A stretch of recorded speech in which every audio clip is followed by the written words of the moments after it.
Hello everyone, we are the group 1 of today's report. We're going to stand out that Limasawa was the site of the first mast here in the Philippines. To make our report valid, we prepared some sources and evidence that serve as a proof that the first mast takes place in the island of Limasawa, Leyte. So let's find out. The sources of our topic are the primary sources, and they are eyewitness everything about Magellan expedition and also the site and event of the first mast in the Philippines. There are two primary sources that historians refer to in order to identify the site of the first mast in the country. We have Francisco Albo's log and Antonio Pigafetta's account.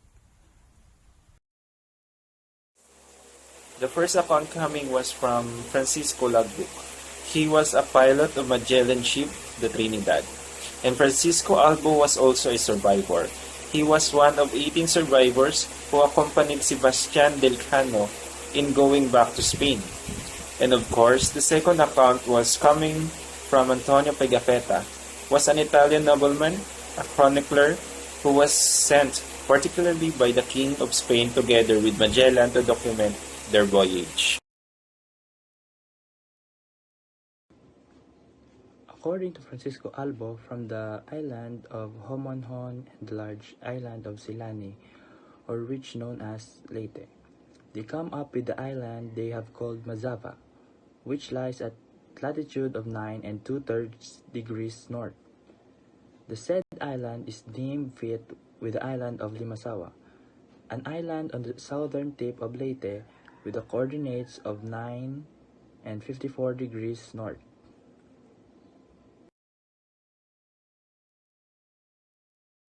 According to Antonio Pigafetta's account, the first Mass was held on Easter Sunday, March 31, 1521, on an island called Mazawa with Father Pedro de Valderrama as the priest. Based on his account, the 28th of March of the same year, the group landed on a place called Mazawa. This would mean that the Mass happened when they were staying in the island of Mazawa. Pigafetta and Albo pointed out that the testimonies given by Albo and Pigafetta matches. The only difference is that Pigafetta provided a more detailed description of their week-long stay at Bazao, and Pigafetta has the most complete account of Magellan expedition. In addition, in Albo log, he called the island Mazava, while Pigafetta called it Mazawa. American librarian James Robertson was true. He went the extra mile and translated from scratch what is considered the most complete Pigafetta manuscript. In Milan's Biblioteca Ambrosiana, his translation of Pigafetta's account of First Mass in Volume 32 of Blair and Robertson, the Philippine Island. The official declaration is the Mazawa is the island across from the southern tip of Leyte named Limasawa. They question the reasoning and accuracy of studies leading to the decision of favoring Limasawa.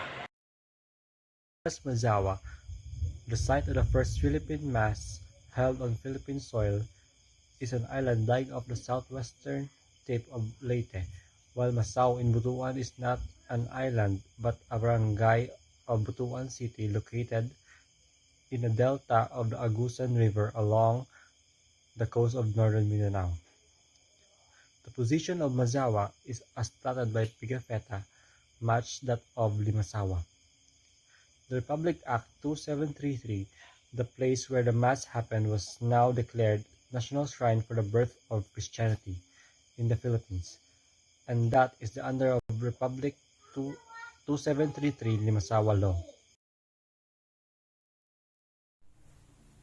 In a logbook by Francisco Albo and Pigafetta's account, the geographical evidence that were showing that Mazao is roughly equivalent to the actual position of Limasawa. Based on the analysis of the latitude and the location of the description, Albo's account would fit to the location of Limasawa Island. Evidence. The National Historical Commission of the Philippines, or NHCP, sustained findings that the Limasawa Island in southern Leyte as the site of 1521 Easter Sunday Mass, the first Catholic Mass in the country. The pro-Limasawa groups, on the other hand, used the accounts written by Antonio Pigafetta, who was part of Ferdinand Magellan's voyage to the Philippines. This is another evidence. The said island of Mazawa coordinates at latitude of 9 and 2 degrees north is deemed fit with the island of Limasawa, with a coordinates of 9 and 54 degrees north. In this case, I hereby agree to Pigafetta and Albo accounts because they are eyewitness and considered as first-hand account.